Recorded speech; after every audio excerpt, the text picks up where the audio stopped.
記憶を連れて染み込んでしまう前に見えないまま掴みたいとかどうせ叶わないからさ。ああ手はずっと願いていつかろうとしようとしまうことまだ気づいてなかった。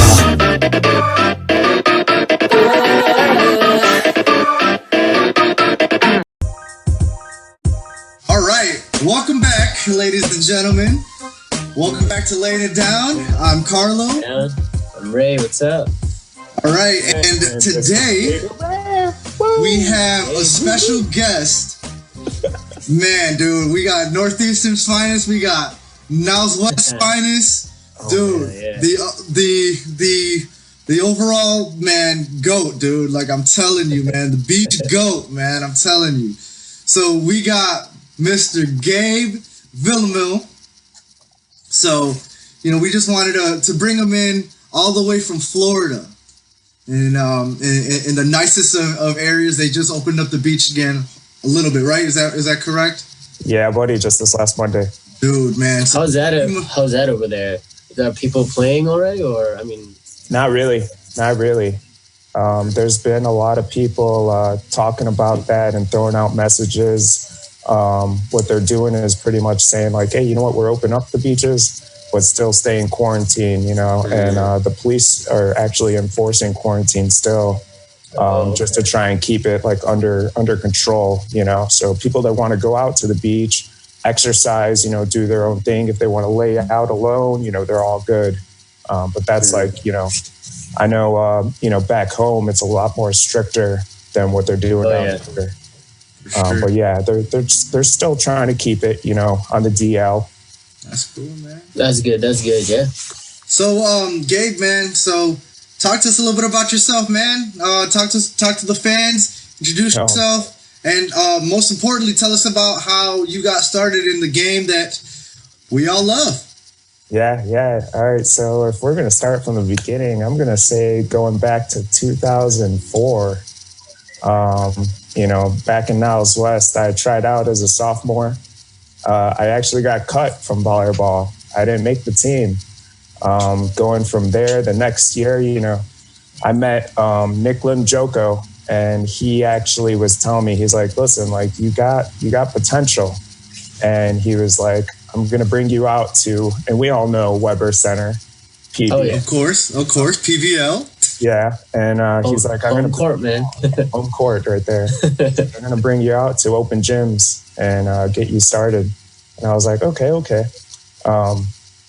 My background alone, though, I originated as a soccer player. Soccer was my life, you know. I was thinking about pursuing soccer at collegiate level. So volleyball was kind of just like something to do on the off season.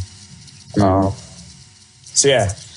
Anyways, you know, sophomore year, get cut. I did JV with Roach. We all know Roach. Oh yeah, Coach Roach. Did JV with Roach. Played middle position. You know, and I think that was mainly like I didn't have the passing or setting skills like majority of the players that had that when they learned at a young age. And then senior year, I was under Coach P. I saw you guys had him at the last episode, so that was really cool because he was talking about back in the day when he actually started getting his position in 2005. I graduated 2006, so 2006, he was kind of my coach after that. And then after that, let's say, I did a little bit of USAB. I did a little bit of beach volleyball, and that was because of Coach P playing with Mike Hoffman. And then I think a few years later, I went to Northeastern, and that's where I met Carlo. And Northeastern, that was Golden Eagles, baby. The Eagles. That was a good Golden Eagles. You know, and I mean, I was still focused on school at the time, you know, so volleyball was still like doing indoor volleyball wasn't that big of a deal for me.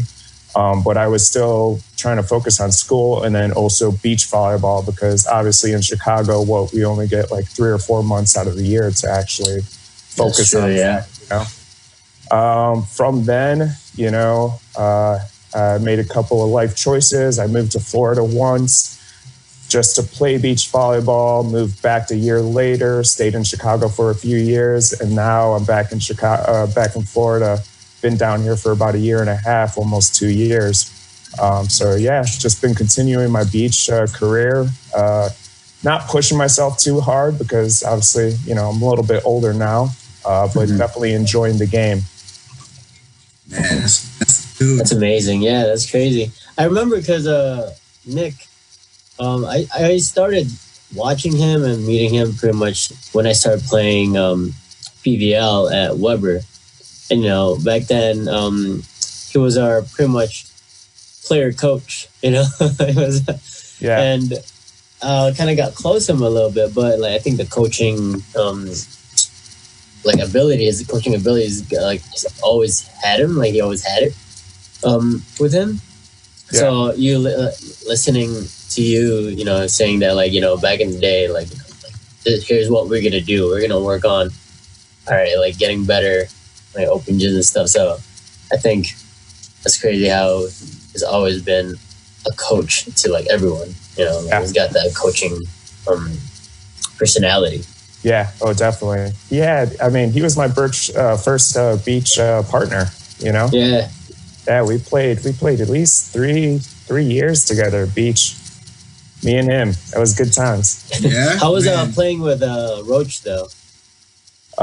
You know what? Roach was always very strict, and I think what you said last time was he was always pretty loud. Yeah. He got up in your face and he was like, "Hey man, let's go." Yeah. And I actually like that because coming from the soccer background, there's no soft-heartedness in competitive play, and we always want to win. We always want to do our best. So somebody that's telling you, "Hey, like get it together," like definitely. It's okay. You can swear here. It's okay. Okay. He's definitely broken some clipboards from frustration because of the game's crazy, and then he gets to this point that like he turns really red, and then to the levels like turns purple, and he's even admitted it like when he got promoted my senior year as our varsity coach, and he admitted like, listen, like you guys had me last season for JV, now it's varsity. It's a different level now, so you guys are gonna see me turn purple. And everybody laughed it off. We knew because like during tournaments and during games, when like close games that we couldn't finish like as what we wanted, and he gets really riled up. But we loved him though. Roach is always I got a funny story for you about that.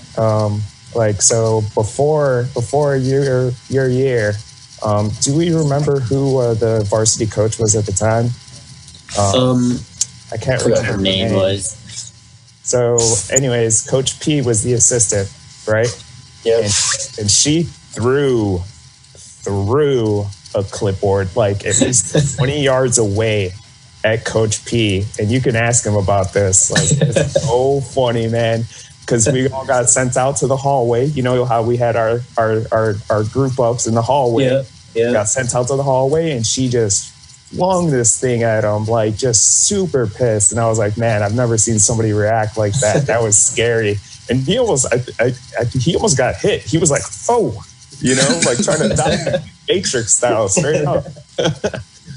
It was good. That's so wild, man. So sometimes you do need those coaches like that. You know what I mean? Is that like, it's a nice, it's a nice, I guess, change of pace. You know what I mean? Like I said, I never had a coach like that would, yell at me. But at the same time, I feel like, Coach P was that contrast of coach where it's like, he won't yell at you, but he'll give you that look and shoot you. Give you that business, like that. And you know it's time for business. You know what I mean? Hell yeah.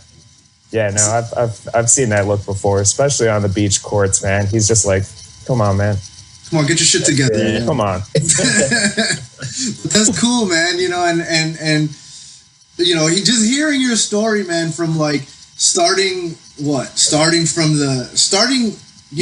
the game at a fairly, I guess, older age, man. Like, I know I started late in the game. Ray started a little later. I mean, Ray and I were both basketball players, you know what I mean? To start off with, Ray was a swimmer, Yeah.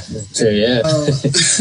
So it's just crazy to see that, like, even doesn't matter where you started, just actually, matters where you finish, really, or how hard you're willing to work, man. And like, dude, when I first saw you at Northeastern, man, like, I was like, dude, this guy's the real deal, man. Like, this guy's the real deal. Actually, talk to us a little bit about, man, your Northeastern experience, man. Like, so you graduated from, obviously you graduated high school, and then you took a couple years just to play beach, and then you came to Northeastern. I mean, talk to us a little bit about that little transition period, from high school to post high school and into when we started playing club.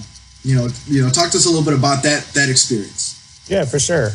Dude, so after high school, I told you how Coach P took me out with his partner, Mike Hoffman. And Mike Hoffman was probably somebody I really looked up to. I don't know if you guys know him. He was old school. But like, he definitely was like one of those players that I was like, man, this guy is a beast. And it was just me and Nick. And we were going back behind the Morton Grove Park District little facility. Good old Prairie View. Courts there.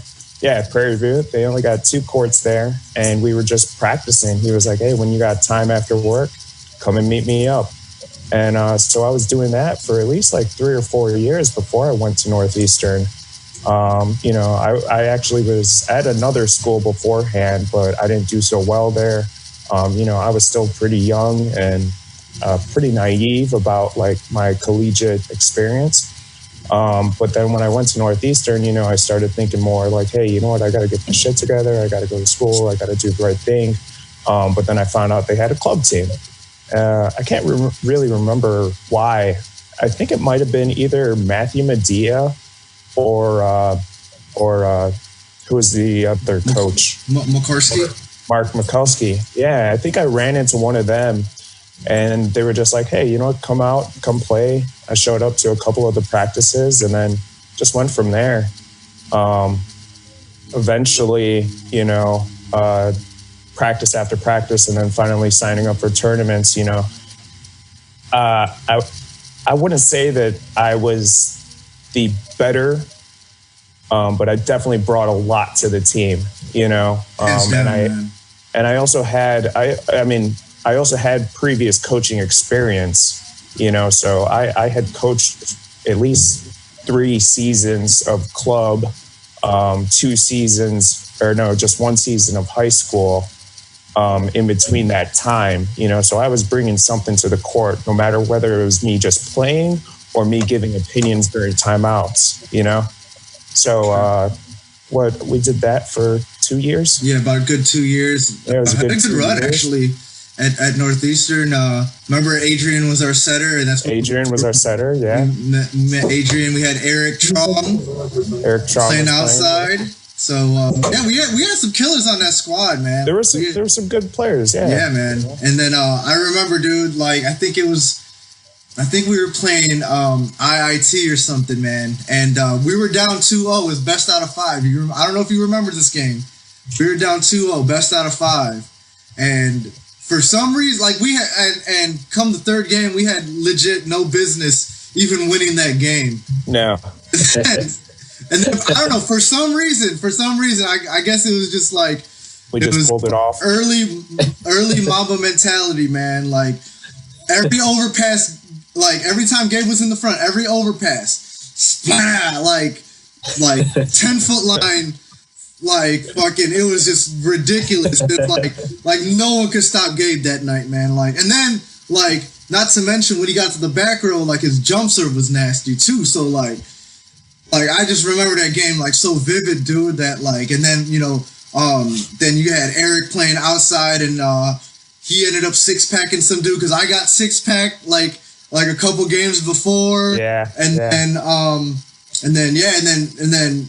Adrian just dishing out the tartar sauce, man. It was just, dude, like I remember that team was just so nice, dude. Like we also had Ryan Zykes playing. Yeah, we had Ryan Zykes, like, dude, the other outside, and Nagi. Oh, Nagi. Fayyad. Yeah, Nagi, Fayyad, and dude, yeah, we had some killers on that squad, dude. So yeah, man. I think the only downside was that we had some killers, but we had so many people that like bailed during tournaments, and like we would show up with like 6 people and try and play a tournament. Yeah, I think there was one tournament we actually I had brought a friend who a female friend, and we had the female friend sub onto our team because I mean it was club, so there weren't really any rules. It wasn't like too serious, and we asked all the other coaches, and they were like, yeah, that's fine, because we were down a player. We only had 5. Yep. And like she was like, I wasn't expecting to play today, but okay. Yeah, legit. Like she was in. I think she was just in like sweats and like Vans or something, dude. But like your friend could play too, man. She was pretty good. It was nice. And man. that's why you always wear those shorts underneath those pants, man. Hey, that was a wild time, man. Just in case. It was a good time. I think the only downside to my Northeastern experience was towards the end of my like last season, I ended up playing a little too hard, and I remember the tournament. It was I think it was the Nazareth match, and I played a little bit too hard, and I think like a day or two later, I ended up seeing swelling like around my right shoulder and underneath. And I was like, what is this? Like, this doesn't make sense, you know? And then I was working out a lot. I was staying in shape. But I saw that and played a little too hard on that match. Went to go see, PT, and they did some like movement stuff on me. They did a little quick CT scan or whatever. And they were like, you're pretty close to blowing your labrum. Like you almost tore it completely. And I was like, all right, so what's wrong? And they were like, it's just swollen right now. But we definitely recommend you doing, PT for about like a month. And then even after that, you're going to need at least, 6 months of constant stretching and constant, PT exercises. So that was like a little downside to the Northeastern career because I was out. Yeah, dude. And I remember, man, like this is when you didn't care about shoes, but man, my man's was killing in like the casual feelers, man. Like, I'm telling you, dude. Like this guy was just like you would have just never thought. Like this guy walked into the gym like he was probably gonna be like destroying the other team, man. So high top feelers, high top black feelers. Dude, man. Another pair, by the way. Man. Some high top black feelers and basketball shorts. Dude, that's what I was showing up in. I'm telling you, man. Like this, if he walked into the gym, he was probably like the dude that you wouldn't pick first. But so talk to us, Gabe, man, a little bit about PVL, man, and how you got into PVL as well. Oh, PVL, man, that's all right. So that was before Northeastern, and I did PVL with it was Coach P. I played. I think it was like 3 years with him, 2 or 3 years with him, and it was Nick Limjoko. I think there was a few, either a season or two. Chris Bangett was playing with us. Shamora was playing with us. And then Victor was playing as our other. What's the word for it? Like when you have 2 non-Filipinos? Oh, the imports. The imports. Yeah. So you guys were the imports. Yeah, so we're the imports. And I don't really remember the way that they ranged it, but like I remember Chris, the older Chris was running it. And I think it was either his wife or something. And the turtle. This was yes. This was before Matt Medea took over. Right. So, and I think because we were like a new team, they made us play the lower level, and we ended up winning that right away. And then I think after that we went to the upper level. But there was only 2 levels at the time. I don't remember totally. This was a long time ago. I was only 18, 19, 20 at the time. So. There's still A and B. Roles, so okay. So I'm not like, I don't remember exactly the whole experience, but I do remember we had a good time. I do remember Coach P's butter hands all day, every day. Hands down. You know, that doesn't change. It never, yeah. Hands down. But yeah, no, it was a good time. I met a lot of people. I do remember their championship, like end of the year season party over at Hooters. They would just was that Hooters? get up. Then? Yep. Yeah, it used to be at Hooters, right? They like, dominated the B-Dubs.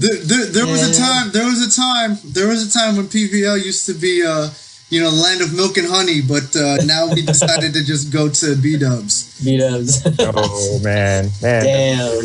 They would set up the whole outdoor patio, each table with at least a 50 set of wings, and you would just have to show up and be like, all right, go for it. Man. I mean, unfortunately, we need to talk to Rex about that, man.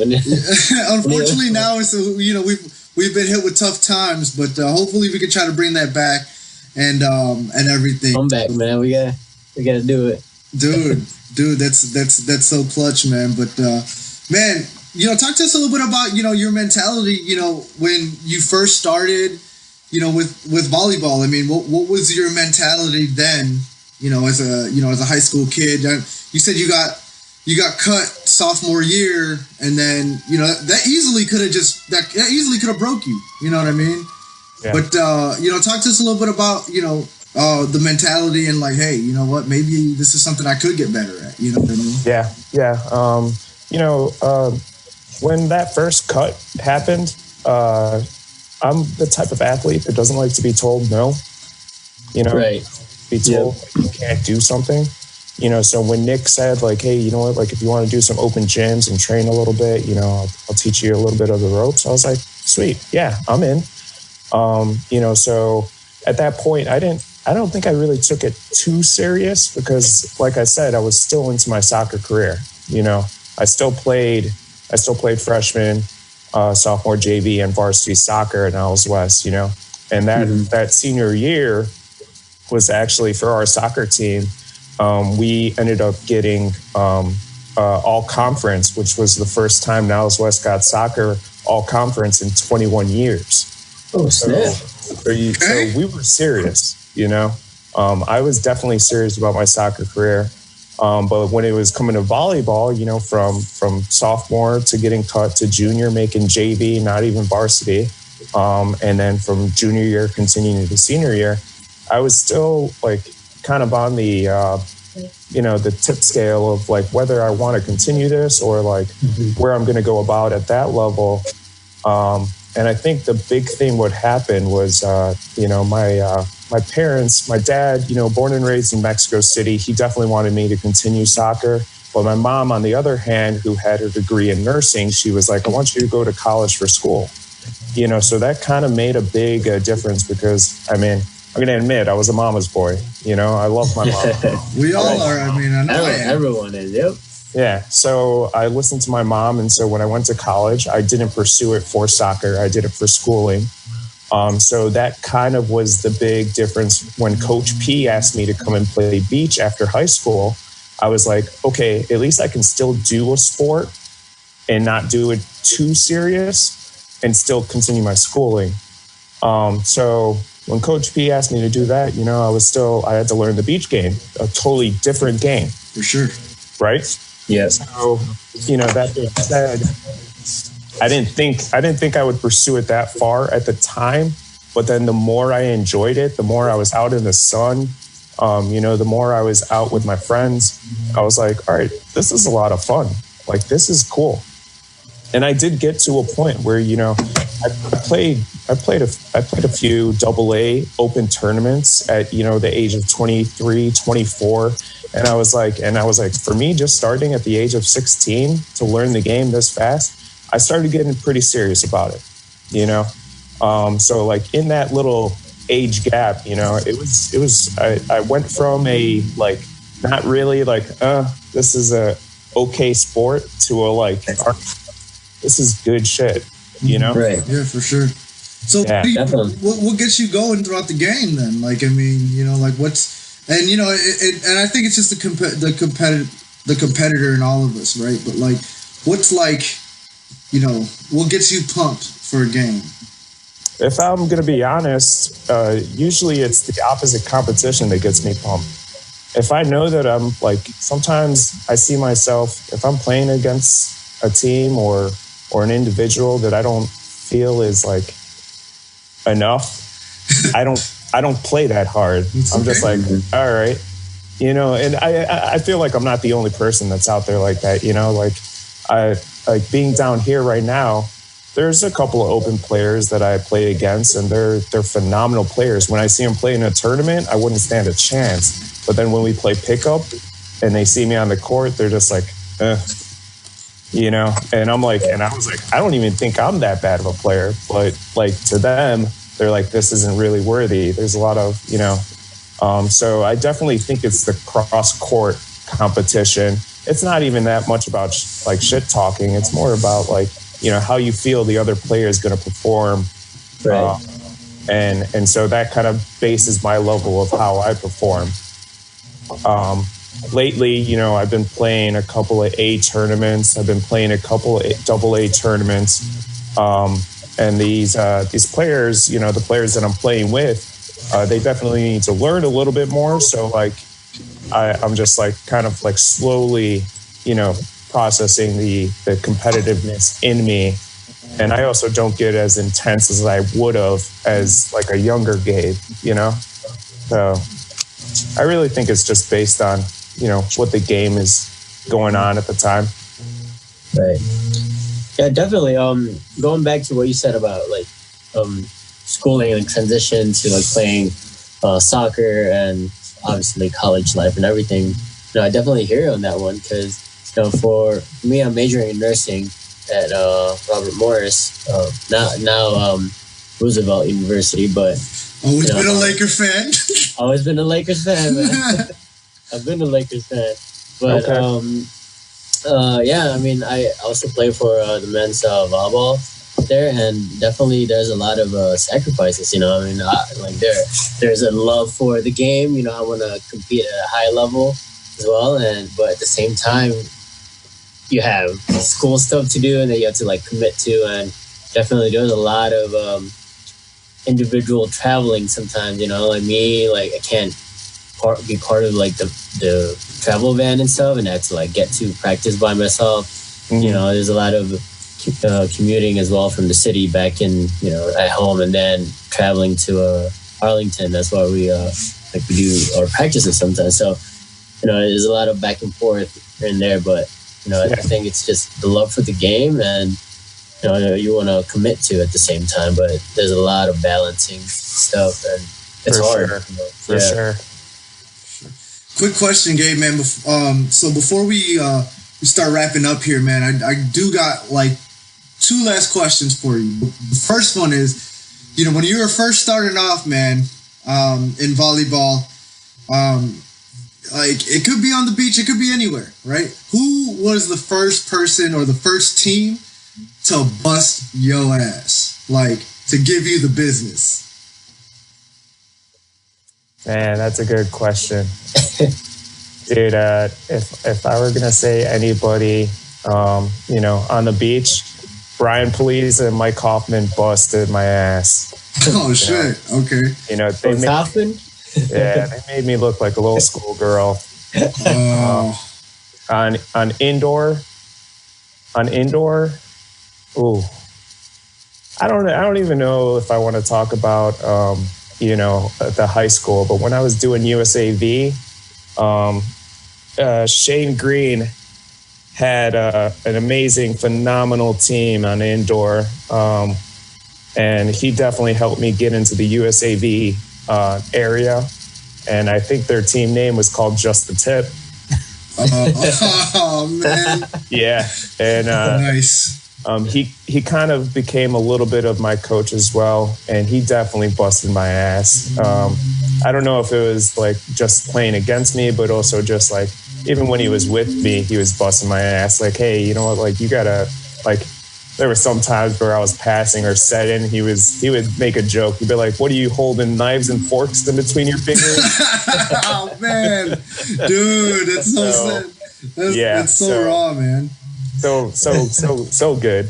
But yeah, that's busting my ass. For sure. And you know what, man? It's a rare occasion, and it's good to hear that. You know what I mean? It's like, for sure. That just goes to show that even the best players, all started somewhere, and they definitely got their,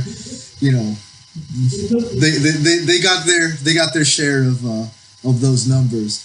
So, the last question that I usually like to ask, and and I'm pretty curious about is, so you walk into the gym, and who are the other three people that come into the gym with you, and it's real good competition? Maybe it could be a tournament. Who are the top three players that you would love to play with? Top three players that I would love to play with, or that you've played with already, but that would be on your squad, hands down. So two of them are definitely down here. I don't know if you guys know him, but his name was Brad Connors. He probably wins the majority of the beach volleyball tournaments open down here. He's just an absolute beast. He moved down here about, I want to say, it was probably 12 years ago. And before that, I moved down here 2 years later. That was like my first year down in Florida. Brad Connors, hands down, like disgusting player. Second player, I would say, is Matt Henderson. He's a little bit of an older player. He's down here in St. Pete / Tampa area. He's just a beast. The man has skills beyond skills, and he's just a smart player, just like hands down smartest I've seen. Pretty much to a point where like you watch him do shots, you watch him do calls, you watch him bang the ball, and you won't be able to touch it because he just sees where you're not. And then third player, who I haven't played with for a long time because, he moved from Chicago to California, is Rafi Paulus, all day, every day. Oh, dude. I miss that guy. Another Northeastern product, man. Another Northeastern product. Dude, I remember playing with him before he even started playing beach. And he was playing with his like one of his close friends. I think it was a Matt. I can't remember his last name, but Rafi Paulus has become such an amazing player. I actually just saw him last March Madness tournament, was right before the COVID started. He came and played for the Beach Bums, and we were hosting that tournament. And Rafi came and played with Ricardo Santos, which is the 4-time Olympian Brazilian player. Obviously, they took the tournament. So yeah, those would be my my top three that I've played with before. And I know that if we played again, like we would just walk onto a court and just take money. Oh, nice, dude. That's amazing. That's crazy. Dude. Yeah.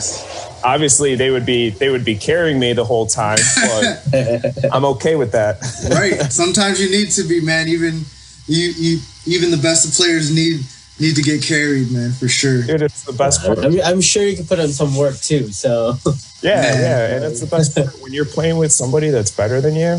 Like it just makes you turn it up. Exactly. Yep. Yep. Hands down. Well, man, thanks a lot, man, for just taking this time to be able to just, grace us with your presence. For sure. Guys, I really appreciate getting invited on here. Like, this is awesome. I love what you guys are doing. Like even with this whole COVID and being able to do like a little Zoom meeting like this is perfect. This is what people need. They need to be out there with friends, being able to have some kind of connection. I know a lot of people are doing it for work, but just having like little side conversations like this is badass. I love it. Yeah. Thanks, I really appreciate it. Especially spreading the word too, because since, like over here, PBL, we've been trying to work our asses off to kind of just like make the community a lot bigger, and have the community be known. Hopefully that we call that the teams thing for import stuff for PBL gets like maybe uplifted to having maybe just no imports at all, or just straight up like that. Straight up. Maybe you can come on with us for a season. We exactly. Oh man. I don't know if I want to go back to that 30-degree weather with the negative 50 wind chill. That's true. That's true. I wouldn't blame you, man, because I'd love to stay out there myself, dude. But I feel you. Again, thanks again for having, like I said, for just coming out and supporting us and taking this time to be able to share your insights about the game that we all love. Because again, the volleyball community is really big and really small at the same time. So, yeah. So for sure. So everyone out there, thank you again for for tuning in, and we hope to see you next time. Just give us a like, share, and subscribe. And as always, keep laying it down. Thanks, guys. Thank you. Peace.